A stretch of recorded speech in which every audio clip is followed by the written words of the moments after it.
Okay, good afternoon, everyone, and welcome to the afternoon sessions of the ITAG Cybersecurity Summit for 2021. For anyone not familiar with ITAG, anyone who's just joining us, we are a community of technologists and innovators based along the Atlantic seaboard, what we like to refer to as the Atlantic Gateway. And ITAG, also hosts the Cyber Forum, which is the part of the Cyber Ireland Western chapter, and both Andrea and I are involved in that.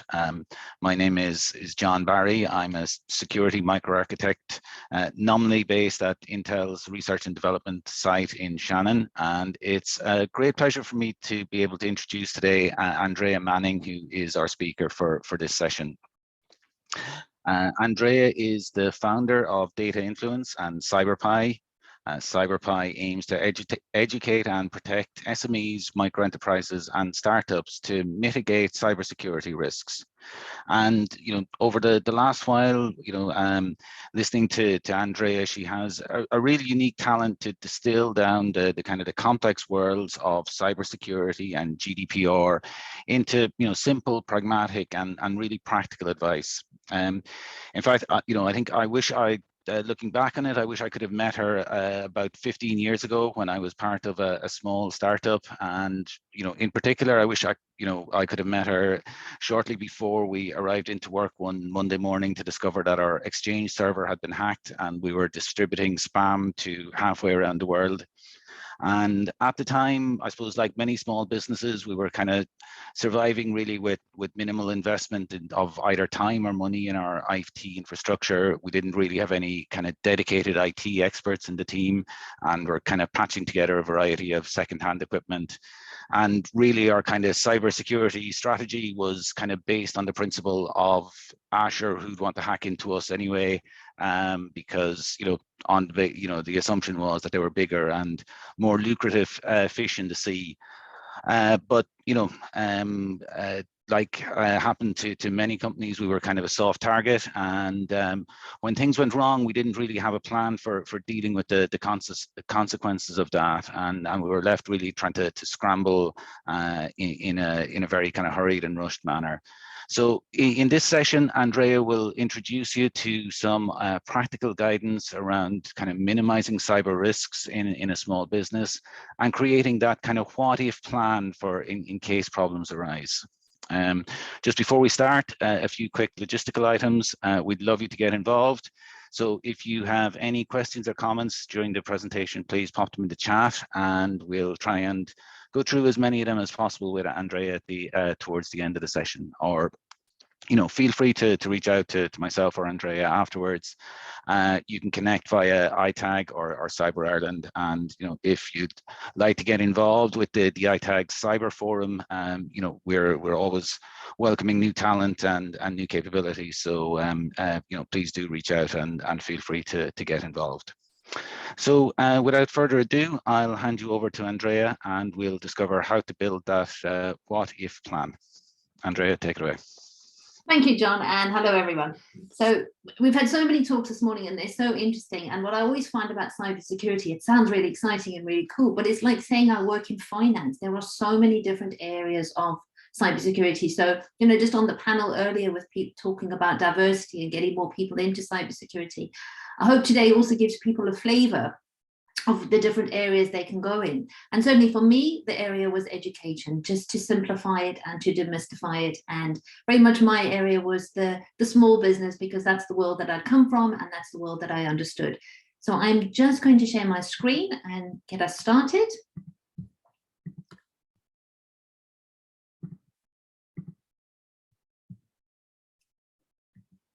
Right, so I can buy a ransomware kit for as little as $66 on the dark web. And using the affiliate model, I only have to share about 30% of the profits. So with limited technical knowledge, I'm unlikely to launch an attack on the big institutions, maybe like the HSC or the university, but I could clean up with the little businesses out there. Maybe a nice small ransomware demand of say €5,000 in return for access to their files. And it's a numbers game. I'll just keep going using my off-the-shelf kit. Obviously, this is hypothetical. I'm one of the good guys. And I'm here to help the 60% of the small businesses that will actually close down if they're hit by a cybercrime. So like I said, my mission is to demystify and simplify cybersecurity. It's a 21st century business skill that we all need. It sounds technical, and of course, to some extent it is, but it's also a very, very human problem. And there's a lot you can do that actually takes little time and little money.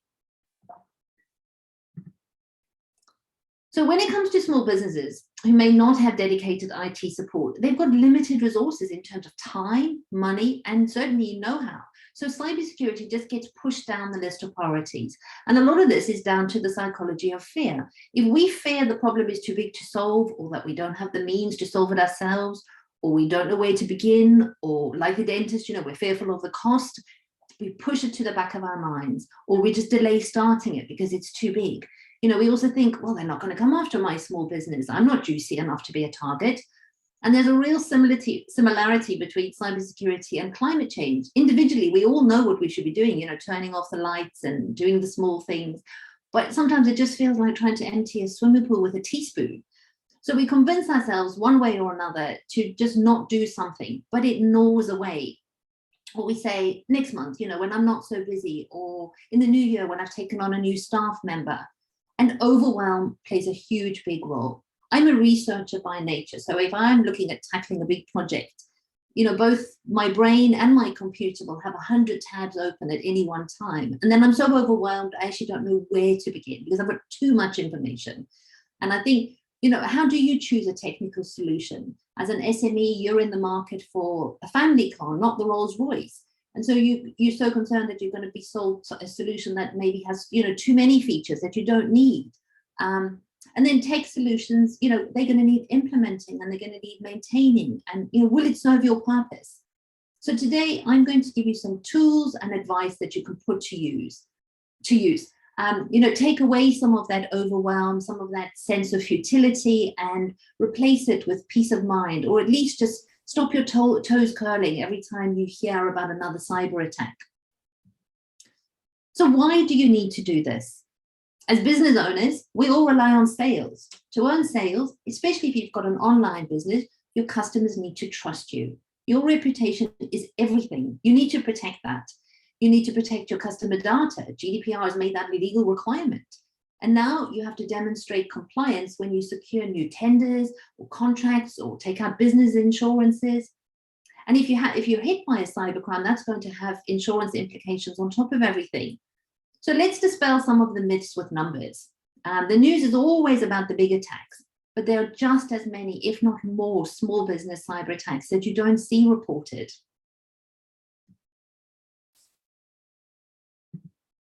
And the average cost of a cyber attack to a small business starts at around €6,000. And that doesn't take into account all the lost days and, potentially some of the other costs.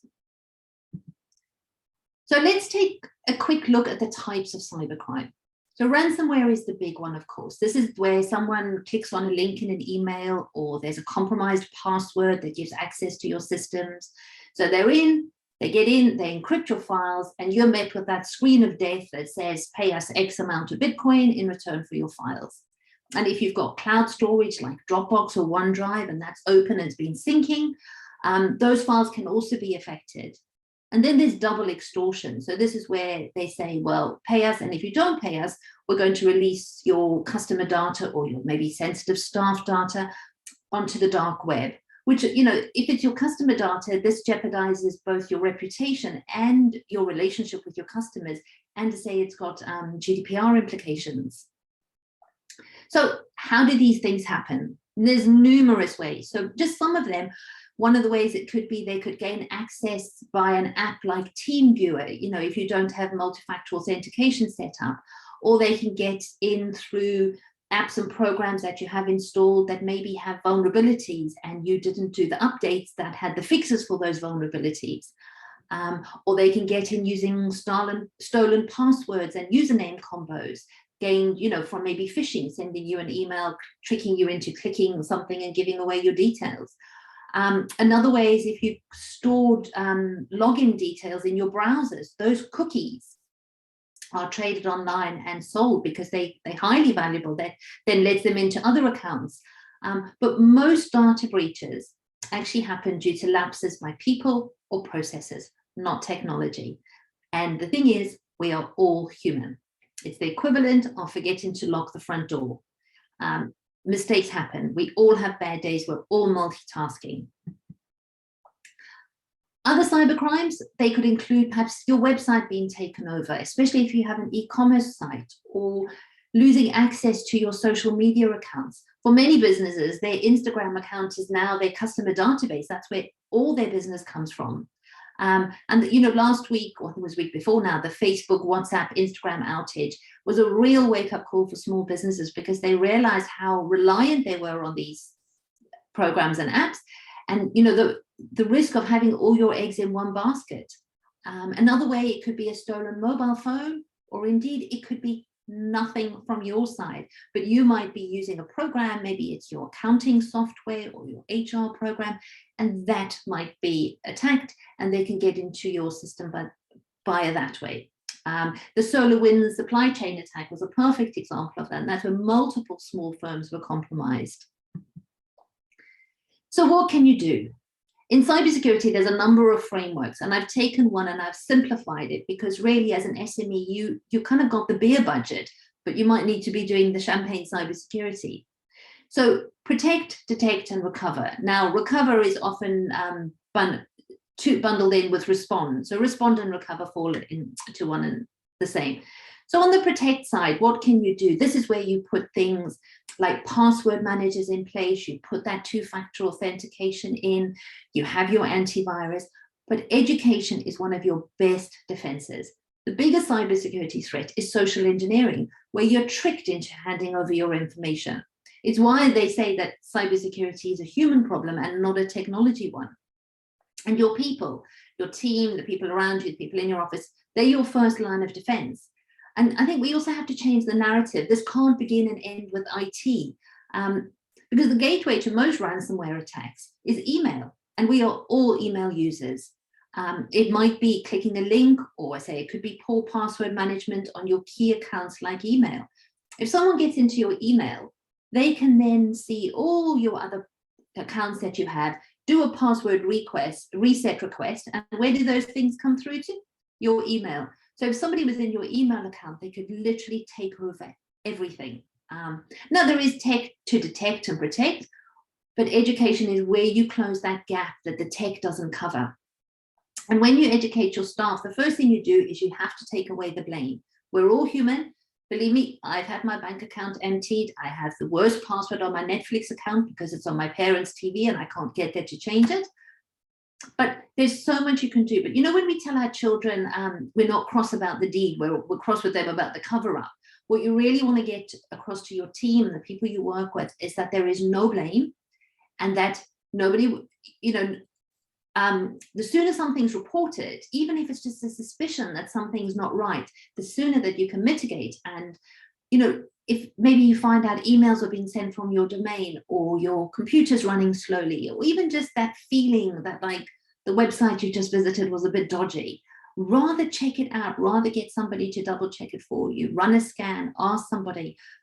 You might find you've gone in to log into something and you've been locked out of an account. Or I had a lady last week who she wasn't receiving any of her emails. And it turns out when she rang Microsoft, they checked and the rules had been changed, that when an email came into her email box, it was mark it read and archive, which means that was really bad news. But for 2 days, she'd been thinking, something's not right.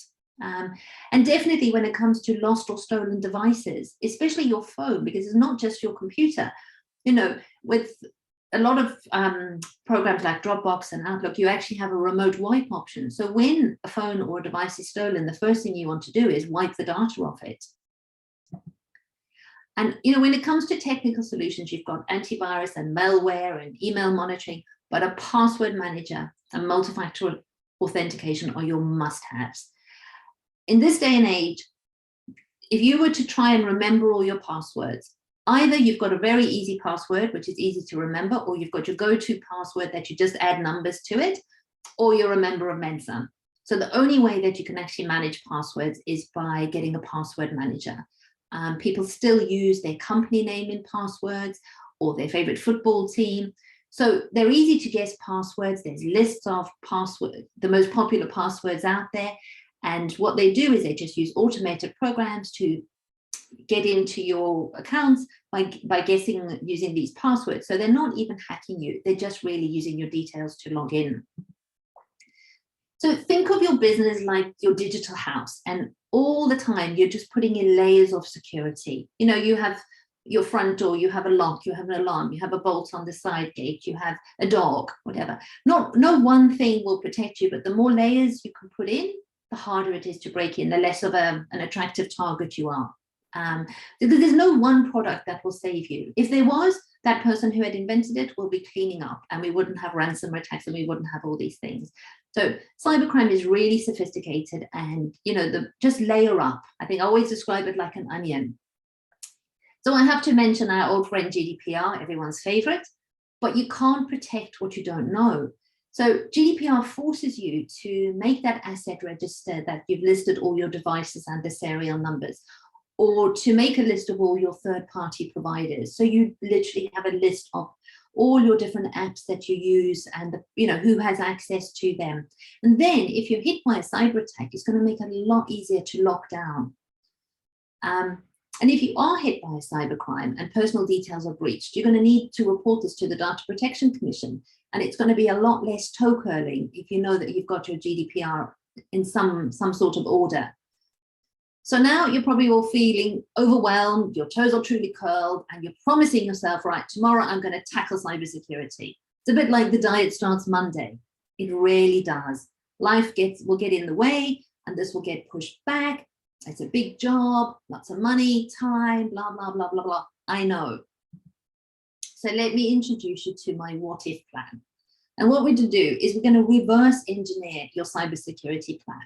So if anybody wants a copy of this, you can get in touch. I'm happy to share my version, but honestly, it is just a simple spreadsheet that you build on. And I think in all my time helping people with GDPR, and when I started doing GDPR, my frustration was everybody was talking about this stuff, you know, consultants are going to consult.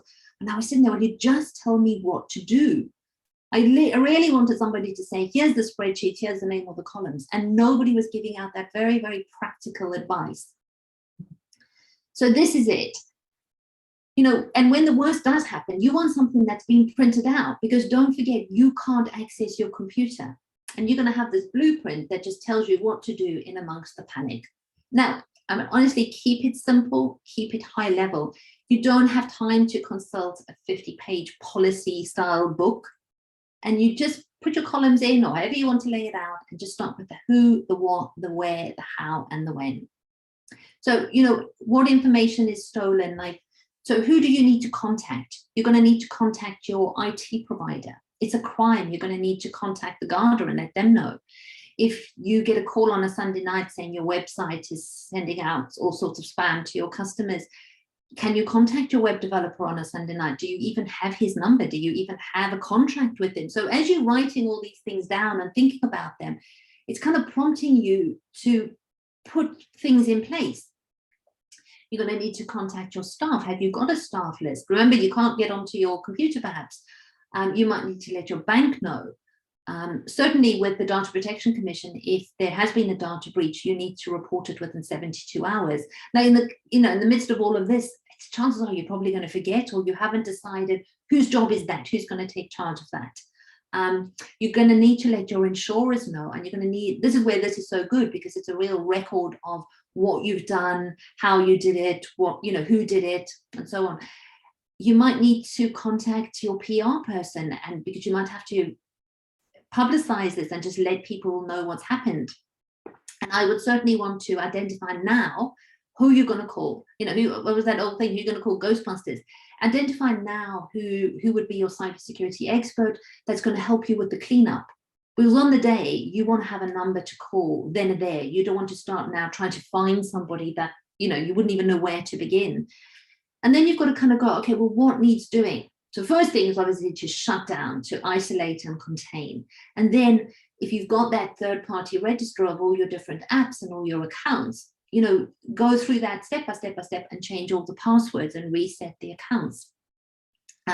You might have to put up a social media post telling all your customers, look, whatever you do, don't click on our website. It's been taken over, or, we can't take calls. We can't receive calls or emails into the office, but we're still going to be sending out your Christmas hampers. And then, the where is, say, that's the GDPR stuff. It's all your documentation you've done, so you know where everything is located. And then hopefully you're a slightly bigger business than a one-man band, and you can maybe share out the roles and responsibilities, and certainly have an after-hours plan, because most cyber attacks tend to be on weekends, out of hours, and on holidays. And then the when is the timelines.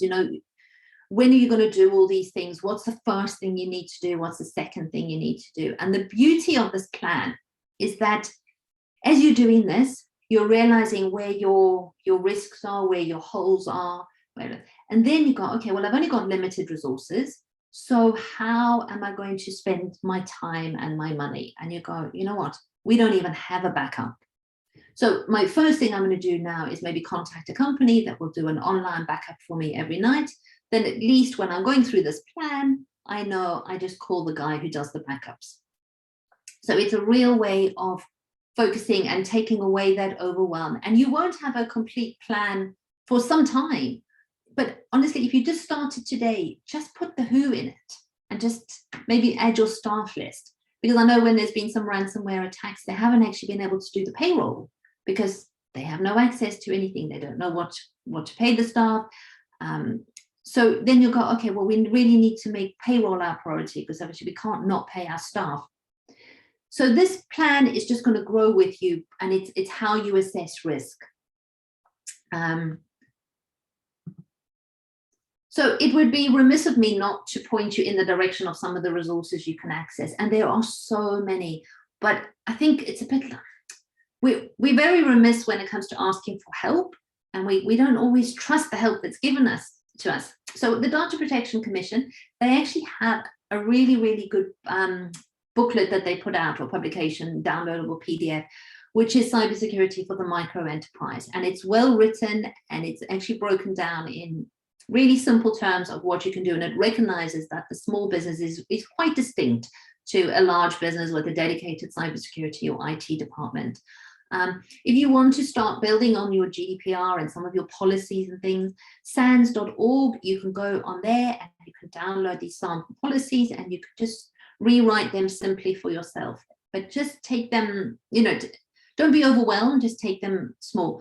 Cyber Island, obviously we have Cyber Island, which is all the cybersecurity member companies in Ireland. You could start there and have a look at a list of all the member companies, see if maybe you can identify companies that you want to work for and who you can help. Cyber Island also run a number of events. So there is, this is done in conjunction with Cyber Island, and they have a conference in a couple of weeks' time. So I know we also have a lot of students on the call, and you're all interested in this. So please, go and check out the Cyber Island website. The local enterprise office, I run courses for them, and I know other people do, and you will be surprised how poorly subscribed they are. I don't know why. It goes back to that fear, that head in the sand, the ostrich scenario. I don't know. But the local enterprise office do put on courses for compliance, GDPR, cybersecurity. They are free. So even if it's not you, send somebody in your organization who actually likes this stuff and gets this stuff, and then empower them. Because unfortunately, when you're a small business, you actually have to DIY a lot of stuff. iTag, the people are putting on the wonderful event today. I know before the summer, we put on an event for startups and SMEs, and we had some fabulous breakout rooms. And what we got back from the audience that night was that there was just such a need for this information, and people were looking for help. And I know we're going to be putting on some more events in the months coming forward, so keep an eye on that. Another resource I've come across is the National Cybersecurity Centre, the UK version. They have something called Exercise in a Box. So they have all these little examples, things from simply like, your website going down or a mobile phone being taken. And you can use the facilitator notes and the participant notes. And they actually give you the guidelines to start thinking through the what if. So to finish up, and I say I kept this short and sweet because small businesses don't have time or money So all I want people to take away from today is that the feeling that cybersecurity is doable. There is no silver bullet. There is no one product. There's a great saying that security is a process, not a product. But so often it just comes down to the basics: passwords, two-factor authentication, and links in emails. And these are all things that you can mitigate for. They don't cost any time and they don't cost any money. And then if the worst happens, be in a position to recover quickly. You don't want to be one of those 60% of small businesses that will close down. We've had COVID. We don't need anything else now. So, having that what if plan means you're going to be more resilient. And very much in cybersecurity, that's the buzzword now, is this resilience, because it's getting more sophisticated. It is a growing problem. We just don't want to see small businesses falling victim to cybercrime when it's maybe something they could have actually avoided. So my parting advice is to really start small and build out, take it that one bite at a time. And now I am free for questions. So I hope you have lots of questions.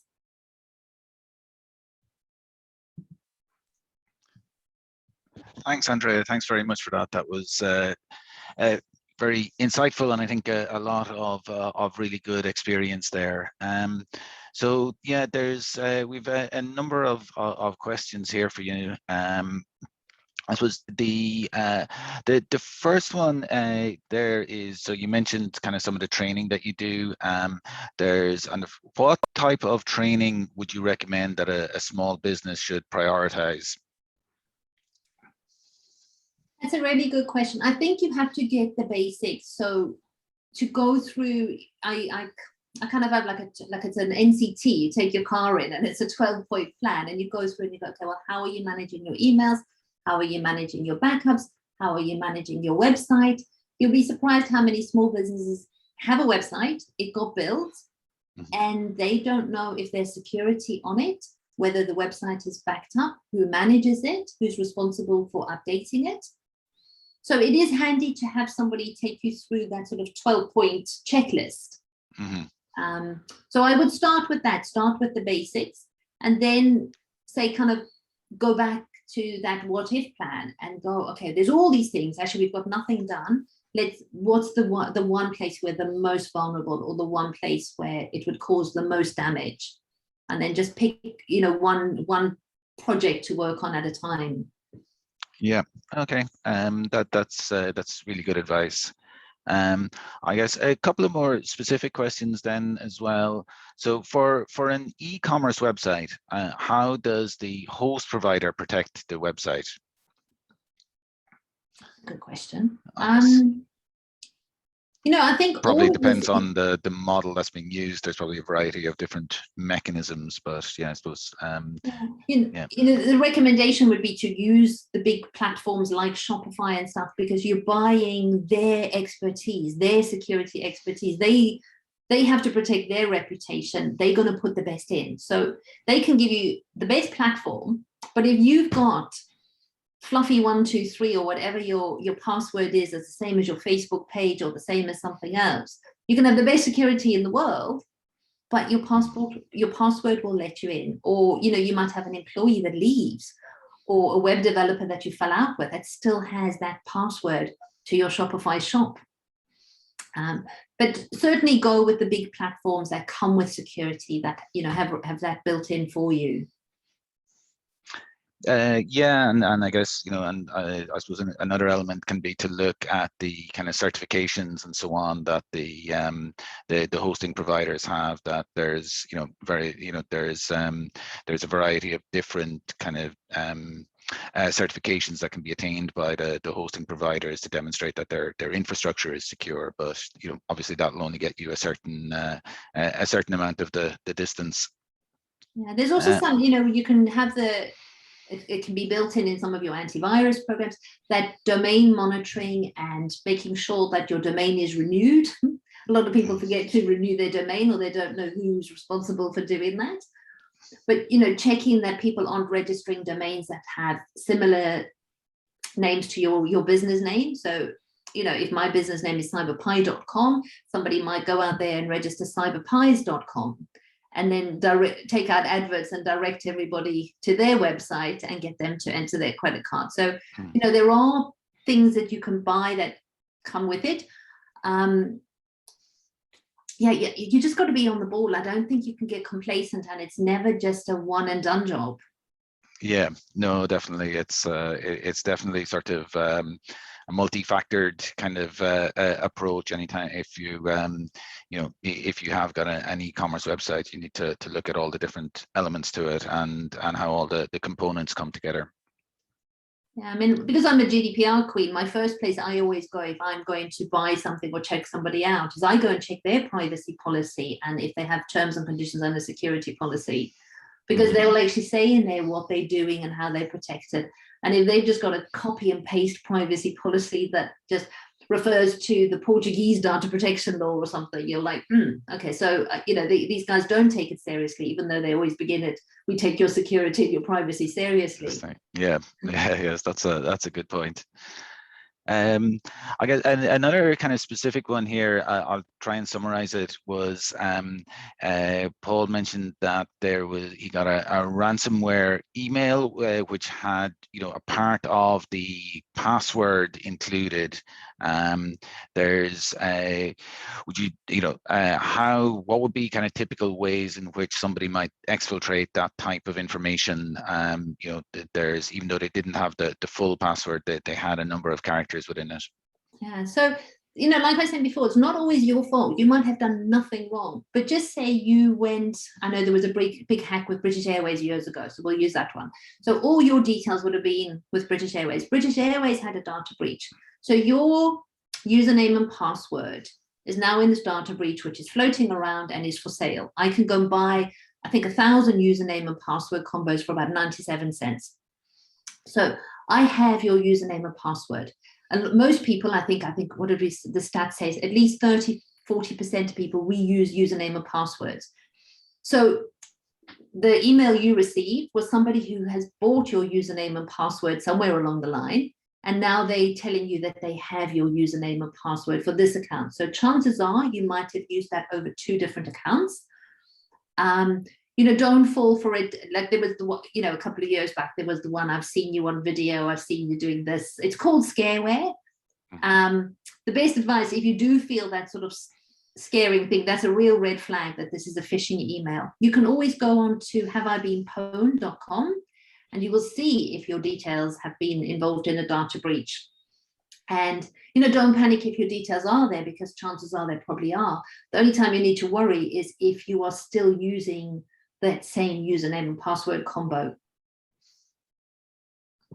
Okay, thanks very much. Another one there from is around funding, and there's, you know, is there any advice you could give a startup who's, you know, looking to get funding, you know, particularly for elements of their security and upgrading their security facilities? Right. So I love this question, and you know, please, the more people that are in that position, and speak up and go to your local enterprise office and say, you know what, we want cybersecurity help. There's a lot of government funding out there to support small businesses, and these organizations like the local enterprise office and have the funding to provide you with the training, but maybe it's not obvious and you need to ask for it.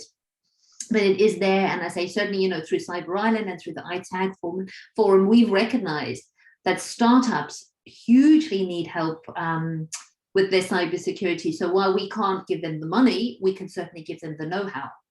When it comes to raising funding for a startup, that's a whole different story. And, you know, my experience was starting with the LEOs and then moving to the Enterprise Island New Frontiers program and the NDRC, and, you know, but that's not connected to cybersecurity. Yeah, and I mean, and I think Enterprise Ireland have some really good resources there as well. That there's they're definitely a useful point of contact. Yeah, the resources are out there. I think you just have to be aware of them, which we can do more to promote, and then you just have to ask. And if you don't find something you want, ask for it.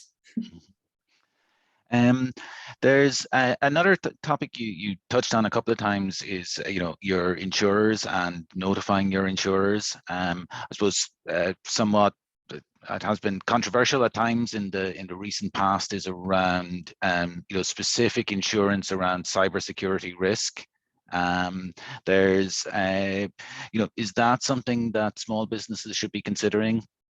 Yeah, it's a really new space. Cyber insurance kind of came around, and small businesses were like, it's not for me. But I was speaking to an insurer just this week, and he was saying certainly things like legal firms, solicitors who would be having huge funds in their accounts while they're doing the bank transfers of houses, they have to have cyber insurance. Mm-hmm. With the insurances, you need to obviously meet a number of conditions. You can't just go and get cyber insurance and be a cowboy. Yeah. And just still be using your crazy password of fluffy123. I think that's going to change now. That I think at the moment there's not a requirement to prove your cybersecurity compliance, but as there are more attacks and more people making claims, you're going to need to be able to demonstrate that actually you weren't a cowboy, you had put the best things in place. And I'm seeing it now. People are having, when you go for contracts and tenders, you actually have to prove what you're doing around GDPR and now cybersecurity. So business insurance, I know from another insurer, if maybe you have been a victim of a cybercrime, as part of your business insurance, they now require you to take out additional cyber insurance because obviously you're a higher risk. Mm-hmm. So it's a new space, and I think we need to see where it's going.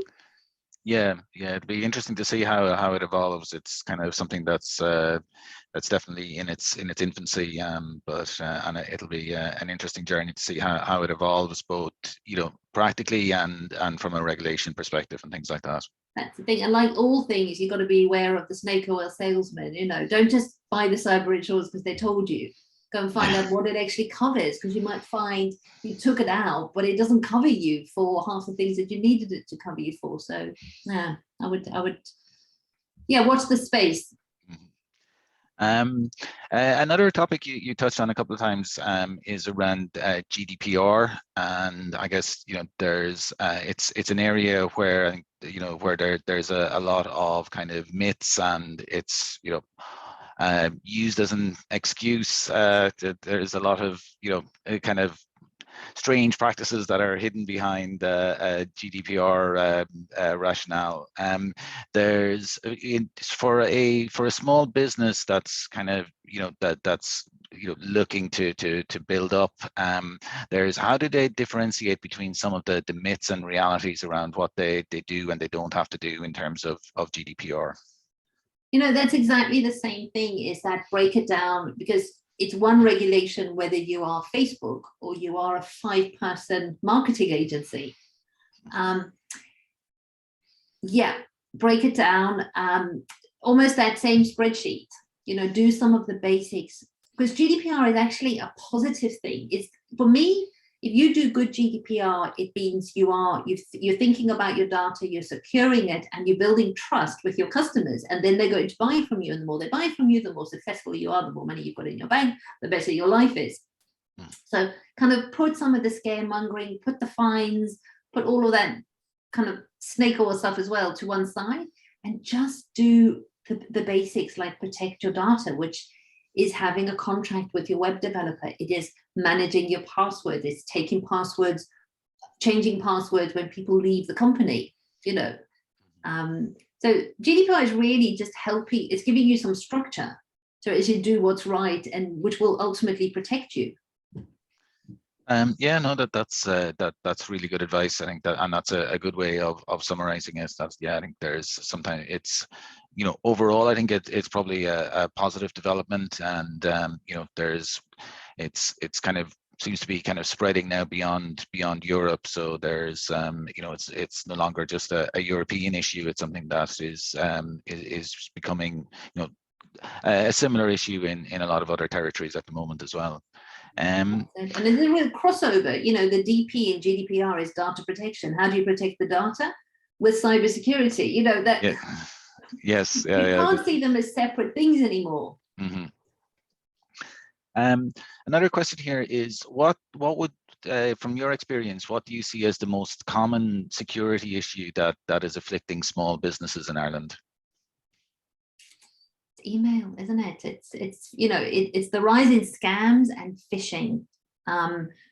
Every one of us have had those scam calls.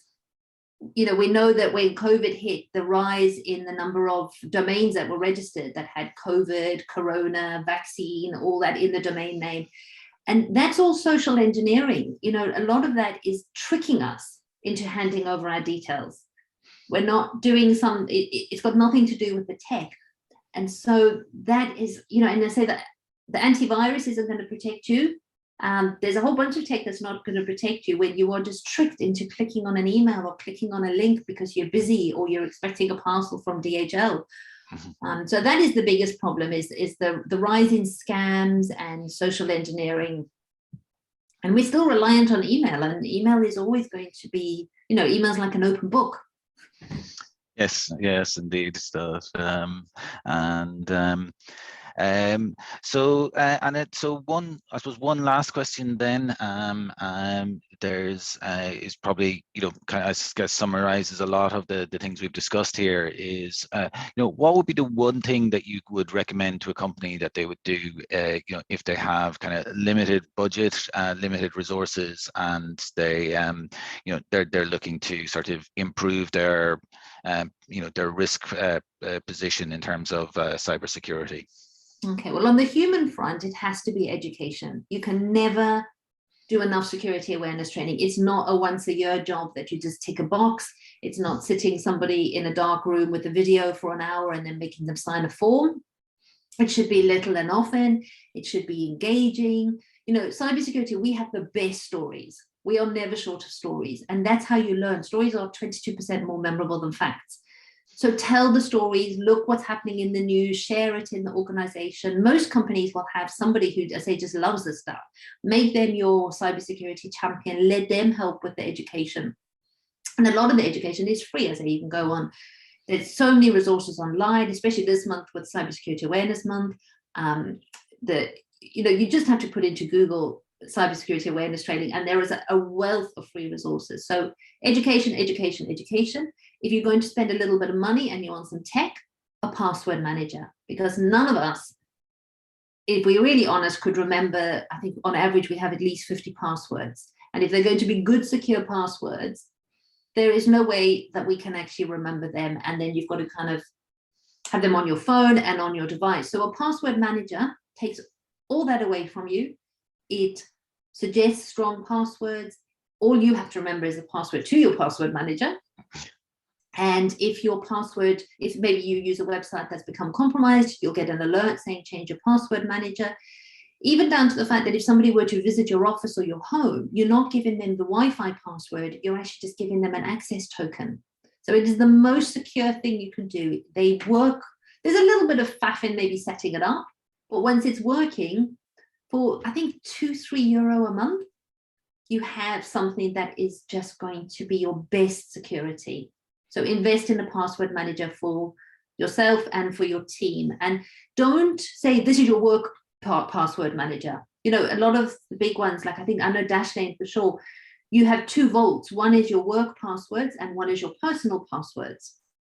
So just say you leave the company, you can still keep all your personal passwords and carry on the free version, because you can't say to people, oh, at work, be kind of like really secure and have great passwords, but at home, you can be a cowboy. If you're going to have lack security, it's going to be across the board. If your Facebook password is rubbish, chances are your work email password is a bit rubbish too. So don't, you know, especially with the hybrid working environment now, don't distinguish between the two. So password managers and education, and say they are low cost, low time. Okay, thanks very much for that. That's some really great advice. Sorry, one other one coming in here. For a small business, would you say to back up to an external physical hard drive is enough, or do you think that it needs stuff needs to be backed up into the cloud? They say you should have your backups in at least 3 places. So have an online one, a hard drive one, and another one. You know, we're all the same. You have that niggling tooth or the rattle in your car, or your computer's a bit juddery, and then you get the blue screen of death, or you get toothache on a Sunday night, and you're like, man, why didn't I do something about it? So, you know, just have those backups. That's what's going to get you back up and running again. Okay.